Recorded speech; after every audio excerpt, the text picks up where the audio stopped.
Di Daniel 7 ayat 9 dikatakan, Daniel melihat ada tahta yang di set up ya, cast down itu di set up. Okay. Dan the Ancient of Days duduk. Kita tahu ini adalah Bapa duduk di bilik yang Maha Kudus. Kita lihat di Yesaya 37 ayat 26 dan Mazmur 90 ayat 2. Kita lihat di sini bahwa the ancient, dari ancient times, dari everlasting to everlasting, nggak ada awalnya, nggak ada akhirnya. Sebelum ada yang diciptakan, itu engkau adalah God. 1 Korintus 8 ayat 6, God adalah Father. Jadi ini Bapa. Lalu ini adalah Bapa, dan ayat 10 dikatakan, lalu buku-buku dibuka dan judgment was set. Jadi di Daniel 7 itu adalah kita bicara tentang judgment, kan? Bicara tentang judgment day. Okay? Dan inilah yang kita lihat di hari judgment. Okay? Di mana kita lihat manusia di hari penghakiman dihakimi karakternya, semua perbuatannya berdasarkan 10 hukum.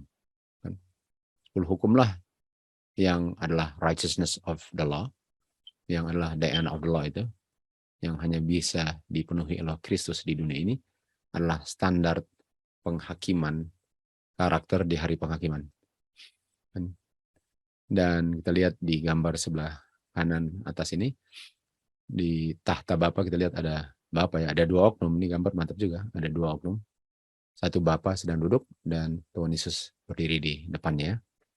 Dan gambar di bawah kanan adalah Tuhan Yesus sebagai imam besar. Di bilik Maha Suci kita lihat dia punya tabut, ada 2 malaikat yang adalah yang berdiri melihat ke bawah di hari penghakiman, sama dengan gambar sebelah kiri. Ini ada malaikat juga sedang membuka catatan kehidupan orang itu ya, walaupun orang itu nggak di situ, tapi ini gambar melambangkan apa yang terjadi di hari penghakiman. Jadi itulah yang terjadi di Daniel 7. Itulah yang terjadi di Daniel 7, okay? Dan itu adalah judgment. Ayat 13 kita lihat, dan one like the Son of Man atau Yesus Kristus, imam besar itu, datang dengan awan-awan surga, datang ke Bapa, Ancient of Days. Dia datang ke Bapa, artinya dia memasuki bilik yang Maha Suci untuk melakukan pekerjaan bagian terakhir daripada pekerjaannya, yaitu judgment, kan? Dia masuk bilik Maha Suci. Dia masuk bilik Maha Suci. Lalu kita lihat di kutipan berikut, di Great Controversy 479, Tuhan Yesus datang ke Ancient of Days, atau Tuhan Yesus datang ke Bapa di surga untuk menerima dominion. Kita tahu dominionnya diberikan kepada Adam, kan? Dan Tuhan Yesus datang sebagai Adam kedua, sehingga dia menerima dominion kembali yang sudah diambil dari Adam oleh setan melalui tertipunya Adam, kan? Dan Tuhan Yesus menerima dominion, glory, dan kingdom. Dan dia terima kingdom. Ini dia, kingdom. Penting untuk bilang terima kingdom, ya. Yang akan diberikan kepada Tuhan Yesus pada penutupan daripada pekerjaannya sebagai perantara. Jadi Tuhan Yesus walaupun sudah diberikan, tapi dia akan menerimanya waktu dia bangkit berdiri di Daniel 12 ayat 1, dia terima kingdomnya. Artinya kingdomnya diberikan kalau dia punya subjek atau orang-orangnya sudah lengkap dan sudah pasti. Jadi dia akan terima, dia sudah terima, tapi diberikannya nanti, atau dia bisa memperolehnya sepenuhnya di saat pekerjaan sebagai imam besarnya selesai di bilik Maha Suci. Kedatangan inilah yang mana bukan kedatangan kedua kalinya ke bumi, yang kita tahu disalah mengerti oleh the Millerite Movement, yang terjadinya pada akhir daripada 2300 hari atau tahun di 1844, Daniel 8:14 ya. Didampingi dengan malaikat-malaikat surga, kita punya imam besar masuk ke bilik Maha Suci, dan dia di situ mempersembahkan dan dia di situ dalam kehadiran dengan Bapaknya untuk melakukan pekerjaan terakhirnya dalam ministrinya untuk keselamatan manusia. Dan setelah itu diberikanlah diberikan. Jadi walaupun sudah diberikan, walaupun dia sudah terima, tapi dia bisa claim kingdomnya kalau pekerjaannya habis, walaupun sudah diberikan. Jadi itu penting. Untuk waktu dia masuk ke bilik maha suci, untuk melakukan pekerjaan penghakiman. Okay. Artinya investigative judgment adalah penghakiman berdasarkan menginvestigate atau memeriksa catatan karakter yang dicatat di buku. Dan untuk membuat atonement, artinya judgment itu day of atonement kan, untuk mempersatukan semua yang patut menerima entitle untuk dipersatukan dengan catatan nggak ada dosa, karena dosa yang memisahkan kita dari Tuhan. Yesaya 59 ayat 1 dan 2 kan. Jadi Tuhan Yesus waktu dia datang di hari penghakiman, yang saya mau tekankan, waktu Tuhan Yesus di hari penghakiman, di Day of Atonement, kan, waktu dia Day of Atonement, di mana di hari itulah ditiupnya trompet Jubili kan, dia menerima kingdom, okay? Dia menerima kingdom. Tapi kingdomnya dia bisa claim nanti waktu setelah selesai pekerjaannya di bilik maha suci. Kita lanjut di Daniel 7 ayat 14, dikatakan, dan di situ diberikan kepada dia kingdom. Agar semua orang, semua bangsa, semua bahasa perlu melayani dia. Dan dominionnya adalah dominion yang kekal, yang tidak akan berlalu, kerajaannya tidak akan dibinasakan. Sebagaimana kita tahu bahwa kerajaan bumi ini yang dilambangkan oleh patung Daniel 2, di ujungnya dibinasakan oleh batu kan. Jadi yang saya mau tekankan dari cerita ini adalah diberikan dominion, diberikan kingdom. Di hari penghakiman, di Day of Atonement, Tuhan Yesus menerima kingdom. Okay? Dan kingdomnya itu diberikan kepada dia karena sudah diambil oleh setan. Kita lihat di Matius 4, waktu Tuhan Yesus digoda untuk ketiga kalinya, setan bawa dia ke bukit yang sangat tinggi, lalu bilang kepada Tuhan Yesus kan, semua kerajaan ini dan kemuliaannya, kan? Semua kerajaan ini dan kemuliaannya, atau boleh katakan dominion juga kan, saya akan berikan kepada kamu kalau kamu sembah saya. Ingat? Artinya, setan in a special sense memiliki kingdom, dominion, dan glory daripada dia punya kingdom di bumi. Dan itulah kingdom yang diambil kembali dengan Tuhan Yesus taklukkan setan dengan gak pernah berdosa sebagai manusia, bergantung kepada kuasa Bapa sepenuhnya. Jadi ini kingdom diambil kembali dari setan, yang sebenarnya selalu memang Tuhan punya, tapi diambilnya on behalf daripada Adam. Jadi sebagai Adam kedua lah diambil kembali, walaupun ini nggak pernah bukan kingdomnya Bapa kan, gitu dia. Jadi in a special sense kingdom ini diambil kembali untuk Adam, karena Tuhan Yesus mengambilnya sebagaimana harusnya Adam yang mengambilnya, karena ini sebenarnya miliknya Adam waktu diberikan di Kejadian 1 ayat 26 kan. Oke. Jadi Tuhan Yesus mengambilnya dari setan, dan kita tahu setan di Yesaya 14 ayat 4 dan 12 adalah Raja Babylon. Artinya dia ambil, dia diberikan, dia punya kerajaan dari kerajaan Babylon, karena setan adalah Raja Babylon yang mau menyamakan kerajaannya dengan kerajaan Bapa di sebelah utara. Oke. Jadi itu dia punya latar belakang mengenai apa yang terjadi di hari penghakiman atau di hari atonement, atau boleh dikatakan di September 24 2015 kan, di saat dibunyikan trompet Jubili, karena sudah siap, sudah penuh dia punya sawan dan umat Tuhan dipanggil keluar. Sekarang kita ke Daniel 5. Di Daniel 5, okay, kita keluar jalur dari cerita Daniel 7, kita ke Daniel 5, kita lihat cerita di situ. Okay. Dan kita tahu Belshazzar, dia melihat bagian daripada tangan, ya, dia melihat bagian daripada tangan yang menulis di tembok. Jadi kita lihat Belshazzar melihat ada tangan yang menulis di tembok.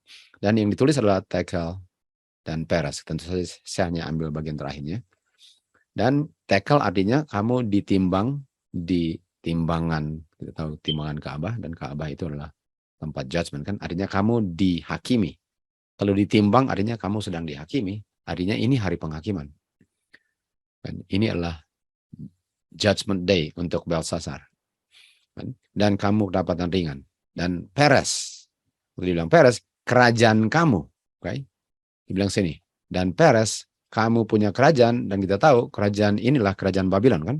Kerajaan kamu sudah terbelah dan diberikan kepada Media dan Persia. Kita tahu Darius itu kan, kita tahu bahwa Darius itu adalah pamannya daripada Koresh.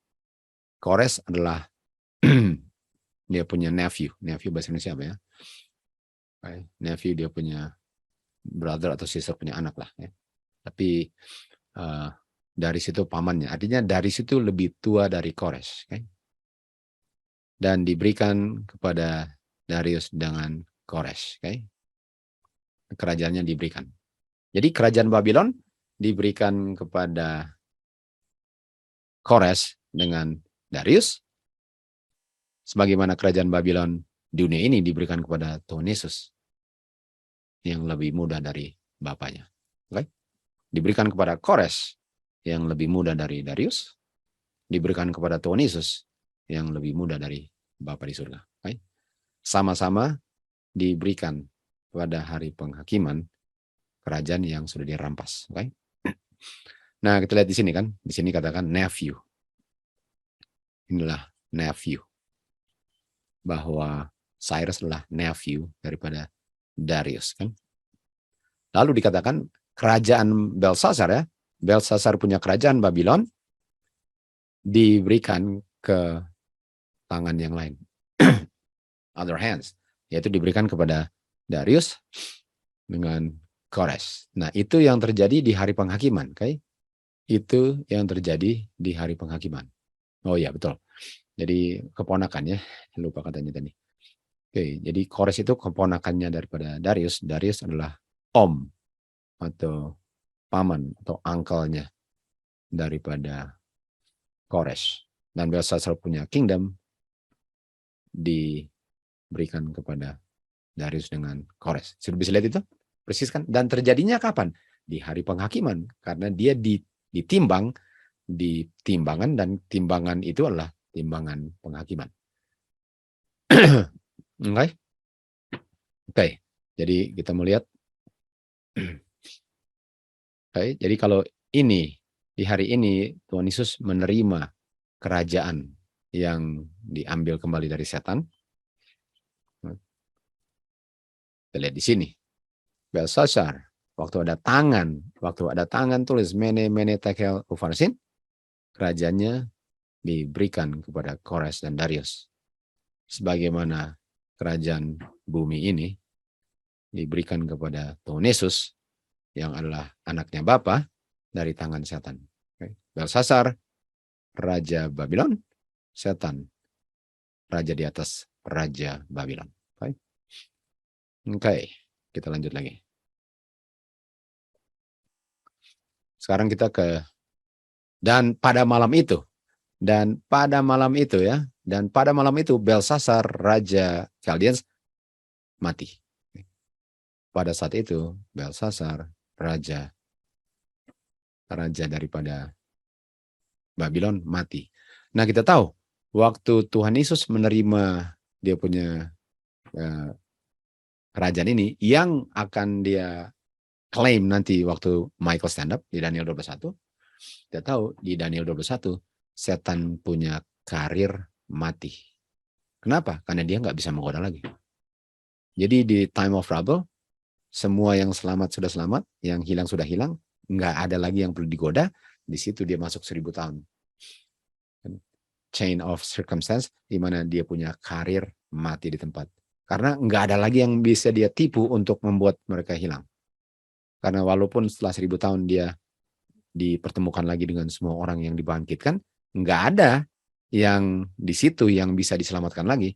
Sehingga pekerjaan untuk menipu dan membuat orang hilang sudah mati di tempat.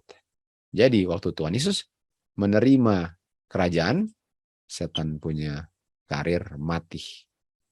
Dan waktu Belsasar, kerajaannya diberikan pada Kores dan Darius, malam itu matilah si Belsasar. Dan dikatakan Belsasar matinya pada malam itu. Pada malam itu. Dan kita tahu Daniel 12:1 itu apa? Malam juga. Daniel 12 kan? Seperti jam 12. Mati juga pada tengah malam. Oke, sekarang kita ke Daniel 2. Sekarang kita ke Daniel 2.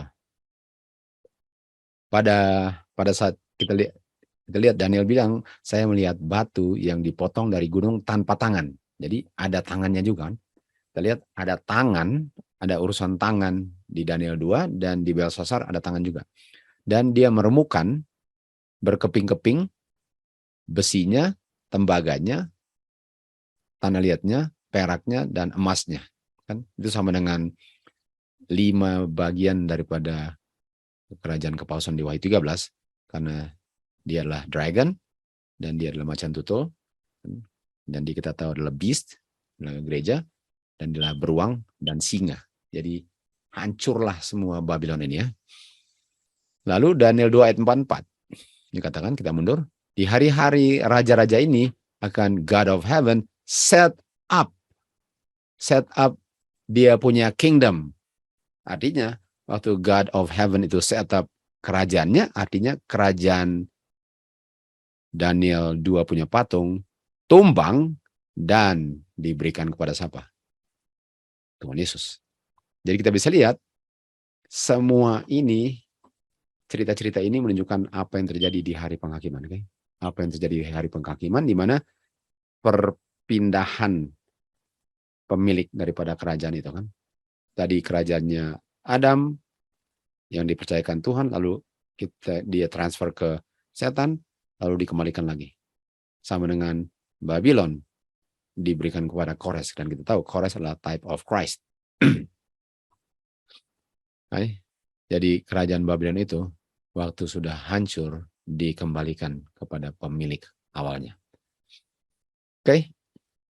Jadi kita mau lihat dia punya kerajaan Babylon yang berakhir, kan? Ini dia.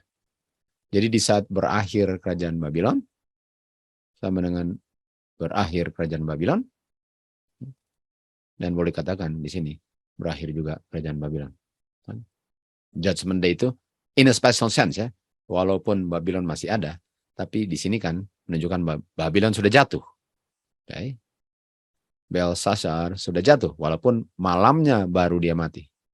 Jadi Babylon sudah jatuh, tapi malamnya baru dia, none shall help him. Okay. Belsasar sudah jatuh, malamnya dia baru mati. Patung yang melambangkan Daniel, patung Daniel di Daniel 2 jatuh. Okay. Walaupun waktu dibilang jatuh, kita tahu malamnya. Jadi enggak pada saat itu. Jadi walaupun jatuh, tapi ada waktu yang memisahkan antara jatuh dengan benar-benar buyar atau mati. Oke, nanti kita akan lihat semua itu. Oke, sekarang kita belajar tentang tanpa tangan. Tadi katakan di sini kan, dia lihat batu yang dipotong tanpa tangan. Apa artinya tanpa tangan? Oke. Apa artinya tanpa tangan? Di Kolose 2 ayat 11, di dalam Kristus kamu juga di circumcise atau disunat dengan circumcision, persunatan yang dilakukan tanpa tangan. Okay? Tanpa tangan. Jadi disunat tanpa tangan. Dan untuk disunat tanpa tangan ialah untuk menyingkirkan dosa daripada daging. Artinya untuk saya tidak melayani daging dengan kuasa Tuhan, itu adalah persunatan tanpa tangan. Jadi biarpun disunat berdasarkan flesh natural, itu nggak berlaku kalau saya masih melayani daging. Artinya untuk di circumcise dan yang berlaku di hadapan Bapa ialah di saat saya tidak melayani daging. Karena flesh itu melambangkan keinginan daging. Okay? Jadi ini tanpa tangan. Jadi bukan tangan manusia yang lakukan. Tapi tangan siapa yang melakukan? Oke. Roma 2 ayat 29. Ini circumcision without hands, ini tanpa tangan adalah circumcision of the heart. Artinya kita punya pikiran lah yang pilih untuk tidak mau melayani daging. Dan dilakukan oleh the spirit. Artinya ini adalah bukan secara letter, bukan secara literal, tapi secara spiritual. Okay. Circumcision yang sesungguhnya, adalah worship Christ dalam spirit dan dalam truth. Artinya ada hubungan dengan spirit, kan? Harus berdasarkan spirit. Kita tahu in the spirit itu artinya without hands. Bukan dia punya rutinitas dan seremoni-seremoni, dia punya acara-acara itu, bukan itu. Bukan itu. Dan orang yang benar-benar berbakti, worship Kristus, worship Bapa melalui Kristus itu adalah orang yang benar-benar di-circumcised in the spirit. Okay? Di sini dikatakan mereka yang sudah dipakukan atau sudah disalibkan dagingnya, kalau sudah disalibkan dagingnya artinya yang sudah di-circumcised, dengan dia punya keinginan-keinginan dagingnya pun sudah di-circumcised, itulah namanya circumcision yang dimaksudkan oleh Alkitab. Bukan hanya secara seremoni di luar. Dan itu dilakukan oleh kuasa roh Tuhan yang melakukan. Oke? Jadi tanpa tangan itu adalah dengan kuasa roh Tuhan. Artinya waktu ada batu yang dipotong, yang dipotong dari gunung, itu adalah tanpa tangan, itu pekerjaan roh Tuhan. Pekerjaan roh Tuhan. Artinya pekerjaan roh Tuhan lah yang menumpangkan Babylon. Oke? Dan kita tahu Babylon itu adalah flesh, benar-benar melayani flesh. Artinya kita bisa bebas dari Babylon kalau kita nggak layani flesh. Jadi saya dimanapun saya berada, kalau masih melayani daging, saya masih Babylon. Saya masih Babylon. Kan? Oke, Lukas 17. Lukas 17 ayat 20 dikatakan, waktu dia dituntut oleh orang Farisi, waktu mereka tanya, di mana kerajaan Bapa akan datang katanya? Di mana? Kok belum datang-datang? Lalu Tuhan Yesus menjawab kepada mereka dan berkata, kerajaan Bapa nggak bisa dilihat. Kerajaan Bapa itu nggak bisa kelihatan. Di Yohanes 3:8, Tuhan Yesus bilang kepada Nikodemus, angin meniup dan kamu mendengar suaranya.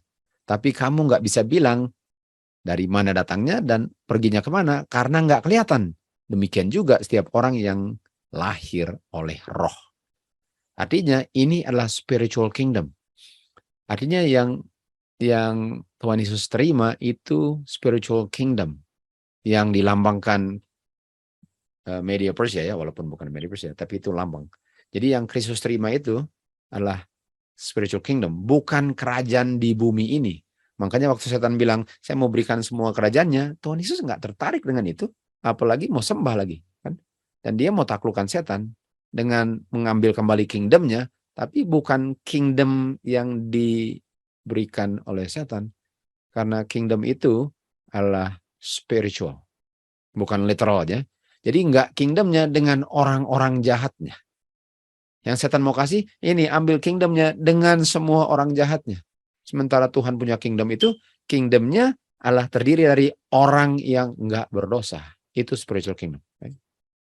Dan kingdomnya enggak kelihatan. Kingdomnya enggak kelihatan.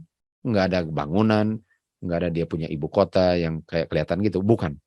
Itu konsepnya beda. Okay? Walaupun itu kita akan belajar lebih detail lagi di tempat lain. Okay? Oke, Lukas 17:1 dibilang, kamu nggak bisa bilang kerajaannya di sini, kerajaannya di sana, karena kerajaan Bapa di dalam kamu. Artinya kalau kerajaan di Bapa dalam kamu, kamulah kingdomnya itu, karena di dalam kamu. Jadi apa yang di dalam saya? Rohnya Kristus. Dan rohnya kita tahu kan, rohnya Kristus dalam saya itu membuat saya kerajaan Bapa. Yang Tuhan mau selamatkanlah orangnya. Dia nggak mau ambil kerajaannya dengan orang-orangnya setan. Dia mau ambil orang-orangnya yang adalah kerajaannya Bapa. Itu yang mau diambil kembali. Yang mau diambil kembali adalah orang-orangnya, bukan kerajaannya dengan semua orang-orang berdosa. Okay. Kita lihat di sini di Hesekiel 36 ayat 24, saya akan ambil dari kamu, saya akan ambil kamu dari orang-orang kafir, saya akan ambil kamu. Artinya saya akan pisahkan kamu dari orang kafir, saya akan kumpulkan kamu keluar dari seluruh bangsa, saya akan bawa kamu ke tanahku. Kita tahu tanahku itu yang dijanjikan kepada Abraham kan. Jadi di sini untuk dibawa ke tanah Tuhan, mereka harus dikasih keluar dulu dari Babylon kan.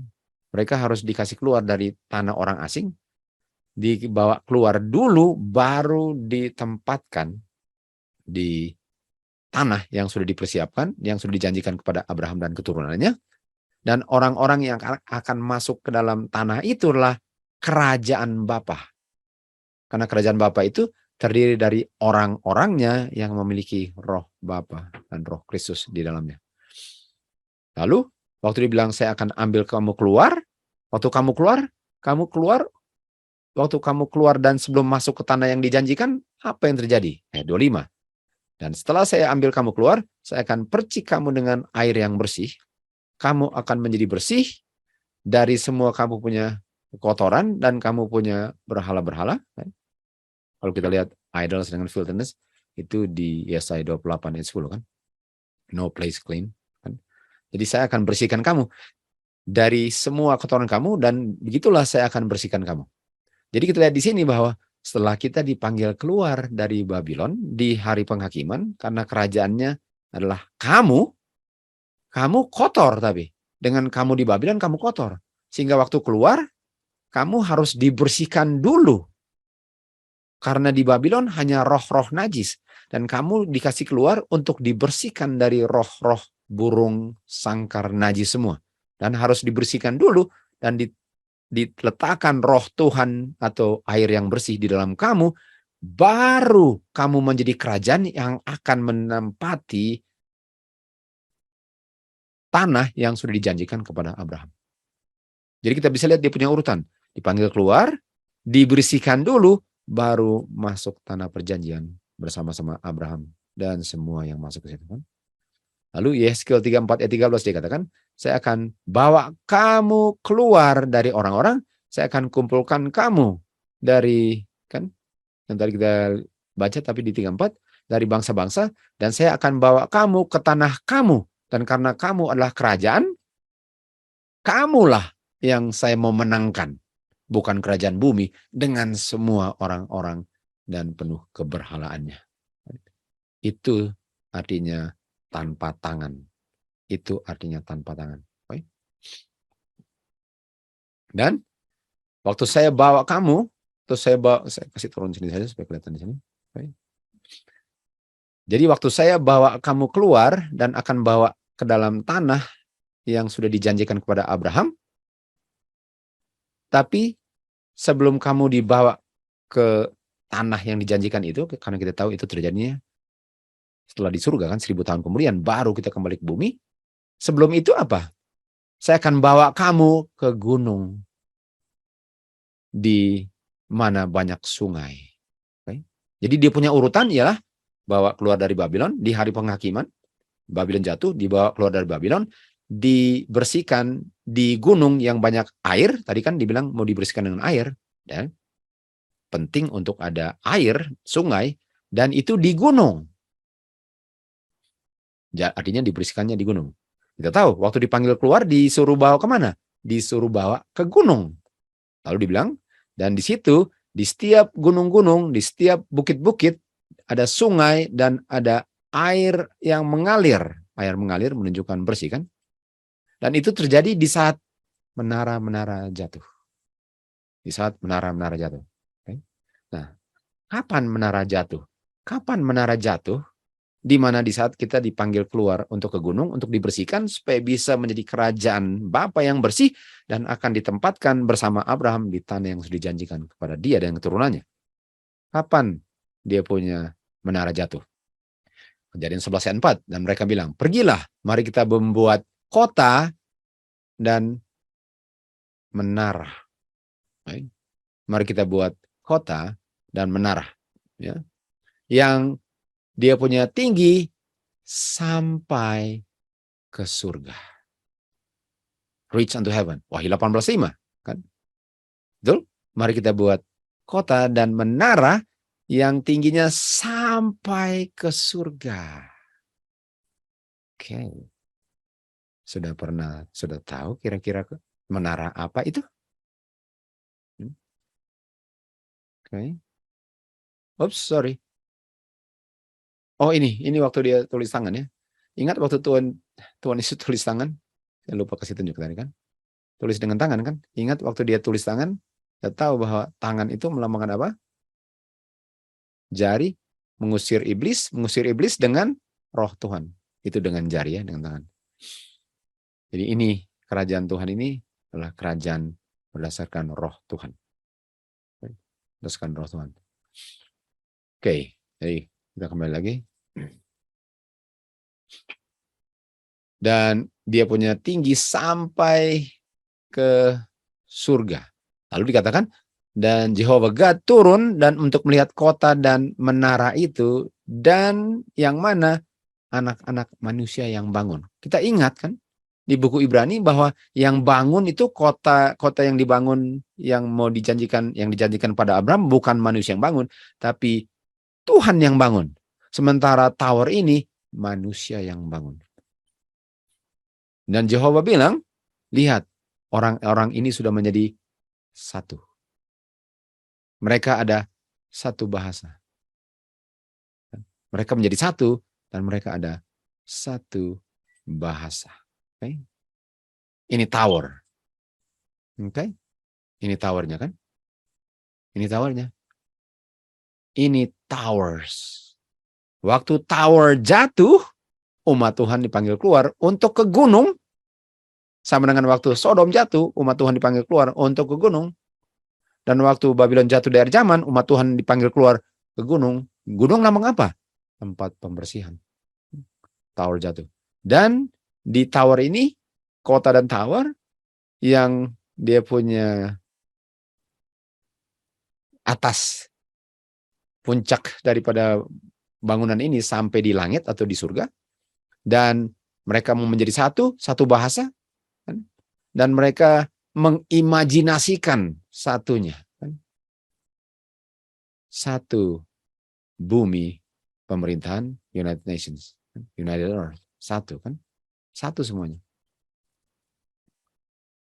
Ini Eropa punya gedung parlemen, kan? Mereka membangun kembali Menara Babel yang jatuh. One voice. Many tongues. Banyak bahasa. One voice. Tadi kan dibilang one. Satu semuanya. Ini kan? Satu. Kan? Kota, reach unto heaven. Orang-orangnya satu, bahasanya satu, dan mereka mengimajinasikan semua ini, kan? Ini semua dalam imajinasi mereka. One world government. Reimagine. Reset. Mereka mau mengimajinasikan dunia baru berdasarkan pembangunan Tower Babylon. Reimagine. Kita tahu John Lennon punya lagu, kan? Imagine. Bayangkan nggak ada surga. Imagine. Kita nggak mau baca semuanya. Dia bilang apa? Imagine all the people. Imagine nggak ada bangsa-bangsa. Karena satu bangsa, kan? Dia bilang apa? Bayangkan nggak ada agama. Seluruh dunia akan menjadi satu. Imagine. Jadi ini sudah direncanakan dari dulu kala, kita tahu. Sudah dari dulu kala sudah direncanakan. Ini semua sudah direncanakan. Okay? Lalu dia bilang apa lagi? Imagine no possession. Bayangkan kamu nggak memiliki apa-apa, katanya. Nah, kalau kamu nggak memiliki apa-apa, artinya ini sama dengan komunisme, kan? Di mana semua dimiliki oleh pemerintah, kan? Bayangkan kamu nggak miliki apa-apa. Apa yang Klaus Schwab bilang? Kamu nggak memiliki apa-apa dan kamu akan senang, dan rencananya 2030. Kalaupun sampai di situ ya, saya nggak tahu. Kalaupun sampai situ. Kan? Dia bilang apa? Imagine no possession. Padahal Tuhan Yesus bilang kepada Abraham, kalau kamu ada iman, kamu akan masuk everlasting possession. Sementara mereka punya dunia ini apa? No possession. Ini yang mereka mau jamin kepada kita lah, kamu nggak milik apa-apa. Kita pemiliknya, dan kita yang tentukan kamu makan apa, bikin apa, kapan, dengan catatan kamu sembah. Kita punya God. Ini dia. Oke? Dan lihat ya, World Economic Forum, betul? Lihat ini, World Economic Forum. Coba lihat ini.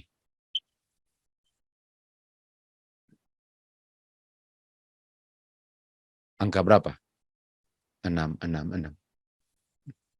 World Economic Forum.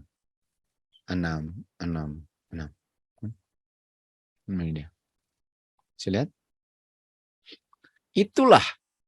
Jadi dibilang, di saat Towers jatuh, di saat Babylon jatuh, umat Tuhan dipanggil keluar untuk ke gunung, untuk apa? Ada air di sana. Mau dibikin apa? Mau di-cleanse, mau dibersihkan dari semua kotoran. Supaya orang yang bersih itu dengan kuasa roh Tuhan sesuai dengan Efesus 5 ayat 26, dibersihkan, nggak ada noda yang dimeteraikan, dialah yang akan masuk tanah yang dijanjikan kepada Abraham. Itu yang Tuhan mau menangkan. Sementara setan mau berikan kerajaannya penuh dengan daki. Sementara Tuhan, dia punya kerajaan terdiri dari orangnya yang memiliki roh Tuhan di dalam hati mereka. Itu yang terjadi. Jadi kita bisa lihat bahwa towers fall-nya itu adalah apa? Babylon. Babylon jatuh. Lalu kita lihat di sini, dan tempat nama itu namanya apa? Babel. Artinya yang towers jatuh apa? Babel. Kapan banyak air di gunung waktu Babylon jatuh? September 24, 2015. Kita lihat di sini di tulisan Roh Nubuat, Spirit Prophecy, mereka membuat kota dan mereka membayangkan ide membangun large tower yang sampai ke langit, di mana mereka bisa tinggal sama-sama di kota dan tower dan nggak tercerai-berai lagi. Mereka reason bahwa mereka bisa aman kalau ada banjir lagi. Dan mereka membuat tower yang sangat tinggi sehingga air pun nggak bisa mencapai ketinggian itu. Padahal Tuhan sudah bilang nggak akan ada apa lagi. Nggak akan ada air bah lagi. Dan seluruh dunia akan menghormati mereka dan mereka akan menjadi gods. Ini spiritisme. Kejadian 35 kan? Dan mereka akan rule over the people. Mereka akan menjadi gods dan rule over the people. Apakah ini yang dijanjikan oleh setan kepada Hawa? Tower ini diperhitungkan untuk memuji pembangunnya. Dan didesain untuk mengalihkan orang yang hidup di dunia ini dari Bapa di surga dan bergabung dengan mereka dalam penyembahan berhala. Yang tadi kita lihat kan. Dan sebelum pekerjaan ini sudah selesai, mereka berdiam kan, di tempat tower ini. Ruangan-ruangan ini sangat didekorasi dan didekorasi untuk bisa menyembah berhala mereka. Mereka yang tidak percaya God, imagine there's no heaven. Ya. Mereka imagine kalau tower mereka bisa sampai setinggi langit, mereka bisa tahu kenapa dulu hujan. Mereka bisa selidiki kali bahwa kenapa dulu ada banjir. Ya. Mereka meninggikan diri mereka terhadap Tuhan, itu kan 2 Tesalonika 2 ayat 4. Tapi Tuhan tidak izinkan mereka untuk komplit pekerjaan mereka. Artinya mereka punya pembangunan Babylon di zaman One World Government akan berhasil enggak? Enggak. Karena Tuhan enggak akan izinkan. Mereka akan membangun satu gedung yang sangat tinggi dan Tuhan mengirim berapa malaikat? 2 malaikat. Tuhan kirim 2 malaikat. 2 malaikat bilang apa? Babylon sudah jatuh, sudah jatuh. Apakah ini towernya? Dia kirim 2 malaikat atau malaikat kedua yang terulang di Wahyu 18:1 untuk membingungkan pekerjaan mereka. Ini kan? Seluruh bumi diterangi dengan kemuliaan Tuhan. Seluruh bumi ini diterangi dengan kemuliaan Tuhan. Dan merekalah yang mengikuti domba kemana dia pergi akan menerima kuasa dari itu malaikat yang datang dari surga, yang mana mereka akan mengulang kembali malaikat kedua bilang Babylon sudah jatuh, sudah jatuh. Ini dia. Artinya kita lihat di sini ya, di saat Babylon jatuh, malaikat kedua diulang kembali di Wahyu 18. Dan orang-orang disuruh ke gunung, dan gunungnya di mana dicurahkannya air, kita tahu early dan late rain kan, itu gunung. Di saat Babylon jatuh, karena dosanya sudah sampai ke surga. Mereka imagine, mereka think, tapi nggak pernah bisa terjadi. Kan? Ini dia. Oke. Oke, jadi kita lihat sini, turun. Lalu setelah itu turun kilat dari surga. Lihat. Lightning from heaven. The whole earth was enlightened. Lalu 2 malaikat. Jadi waktu ada terang menerangi dunia, Babylon sudah jatuh. Dan yang membuat Babylon jatuh di kejadian itu ialah terang kilat dari surga. Dan ditumbangkanlah bangunan Babel yang nggak pernah selesai. Kita lihat di Kejadian 19 tentang 2 malaikat. Dan ada 2 malaikat ke Sodom. Dan malaikat bilang kepada Lot, ayo cepat ambil istrimu, kedua gadismu yang di sini. Kalau enggak kamu akan dibinasakan dalam iniquity kota ini. Kalau kamu tinggal di Babylon, kamu akan dibinasakan dengan hasil dosanya. Apakah ini Wahyu 18:4? Ayat 16. Dan Lot enggak langsung keluar. Orang itu, 2 malaikat itu, pegang tangannya dengan istrinya dan anak-anak gadisnya, ditarik untuk tarik keluar kota. 2 malaikat. Dan tibalah waktunya, waktu mereka dibawa keluar dari kota, dia bilang, lari untuk kehidupan kamu. Jangan lihat ke belakang. Jangan tinggal di dataran. Lari ke gunung. Kalau enggak, kamu dibinasakan. Kalau kamu enggak lari ke gunung, kamu dikonsum. Di Daniel 11 ayat 16. Di glorious land akan dikonsum. Di glorious land akan dikonsum. Nah, itu 16. Itu Daniel 11:16. Kan? Mari kita lihat di sini. Kalau glorious land dikonsum, 40B adalah Daniel 11:40B, itulah Babylon is fallen. Keluar ke gunung, 40B. Keluar ke gunung. Karena kalau waktu dibilang kepada Lot, kalau kamu nggak keluar ke gunung, kamu dikonsum. Daniel 11:40B, whirlwind, keluar, lari ke gunung. Matius 24 ayat 15-16. Karena kalau kamu nggak lari ke gunung, kalau kamu nggak escape ke gunung, ayat 16 apa? Kamu akan dikonsum. Sayang. Matius 24 ayat 15. Waktu kamu lihat abomination of desolation, September 24:15, berdiri tempat yang kudus, lari ke gunung. Keluar Sodom, lari ke gunung. Waktu kamu lihat whirlwind, lari ke gunung, escape to the mountain, escape to the mountain. Kalau enggak, kamu dikonsum. Kalau kamu enggak escape to the mountain, kamu dikonsum. Waktu kamu lihat abomination of desolation stand in the holy place. Dan waktu kamu lihat itu, biarlah kamu lari ke gunung. Ada apa di gunung? Di gunung ada sungai. Waktu Babylon jatuh. Untuk apa air di sungai? Air di sungai adalah firman Tuhan. Mau sanctify, mau cleanse kamu, mau bersihkan kamu supaya nggak ada noda, karena kamu adalah kerajaan Bapa yang tanpa noda. bukan kerajaan setan. Kamu adalah Yerusalem. Kerajaan setan penuh dengan roh jahat.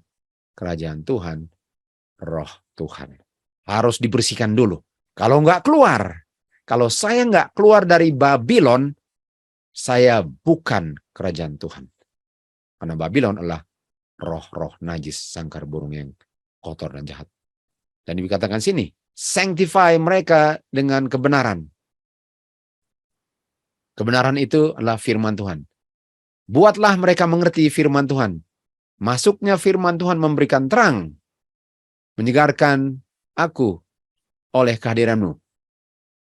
Penuhilah hatiku dengan rohmu. Bukankah rohmu itu yang di dalam aku yang membuat aku kerajaanmu? Kerajaan Yerusalem harus keluar. Di saat dia tanda harus keluar, nggak pernah boleh masuk lagi di Babylon, kecuali untuk mengabarkan dan nggak boleh dengar-dengar doktrin palsu mereka. Kecuali saya ada pekabaran, belajar dulu apa pekabarannya. Dan kabarkanlah, nggak perlu di dalam situ kabarkannya. Karena di situ, kecuali saya hanya bicara lalu saya keluar, nggak bisa. Kalau memang Tuhan dalam mimpi bilang pergi ke situ, silahkan. Efesus 5:27. Dan waktu saya dibersihkan, saya menjadi gereja yang mulia. Dunia diterangi dengan kemuliaannya oleh gereja yang mulia. Tidak ada noda, tidak ada kusut, kudus. Hanya orang yang kudus berbakti, mengingat hari Sabat dan menguduskannya tanpa cemar. Tuhan bilang, aku akan memberikan hati yang baru. Aku akan menempatkan roh yang baru di dalammu. Kita tahu, kerajaan surga di dalammu. Roh Tuhan di dalam saya itu yang membuat saya kerajaan surga. Yeskiel 36:27. Rohku akan aku tempatkan di dalammu. Supaya dan membuat kamu, setelah kamu kerajaan surga, kamu akan memelihara statutes dan judgment. Akulah Tuhanmu. Di saat kamu sudah dibersihkan, akulah Tuhanmu, dan kamu akan tinggal di tanah yang aku janjikan kepada Abraham, Ishak, dan Yakub. Waktu bilang, akulah Godmu, di sini ya, Kejadian 17:7. Saya akan establish, saya punya perjanjian untuk everlasting covenant. Lalu dibilang apa? Aku akan menjadi God. Artinya saya bukan anak-anak Tuhan kalau saya masih di Babylon. Enggak keluar, sudah lihat tanda, enggak keluar, dan enggak dibersihkan di luar, dan keep statute dan judgment, dan melakukannya, I really have no message to proclaim. Enggak ada yang saya mau kabarkan untuk Babylon. Ayat 8. Dan kamu akan mendapatkan apa? Everlasting possession. Tanah yang baru, dunia yang baru. I will be their God. Barulah saya akan masuk tanah perjanjian kalau saya keluar tanah Babylon. Kita lihat di Ibrani 9, Abraham mengadakan perjalanan ke tanah yang dijanjikan. Dia melihat, dia pergi ke tanah yang dijanjikan walaupun dia nggak tahu di mana. Dan dia sadar bahwa itu adalah kota yang fondasinya dan pembangunnya adalah God, bukan manusia. Kita tahu Babylon dibangun oleh manusia. Dan dia mati belum terima janjinya. Mereka menginginkan tempat yang lebih baik, yang di surgawi. Dan itu di mana Bapa tidak malu untuk bilang dia adalah God-nya mereka. Ini. Artinya Tuhan mau kita keluar dari Babylon karena bukan di situ tanah perjanjiannya. Tuhan bilang, kamu punya tanah perjanjian, di sana aku yang bangun. Di Babylon bukan aku yang bangun. Di situ bukan rohku, di sana rohku. Di dalam kamu bukan rohku, di luar rohku. Makanya umat Tuhan akan keluar. My people shall hear my voice. My sheep shall hear my voice. Karena roh itu. Memang ada umat Tuhan di dalam situ.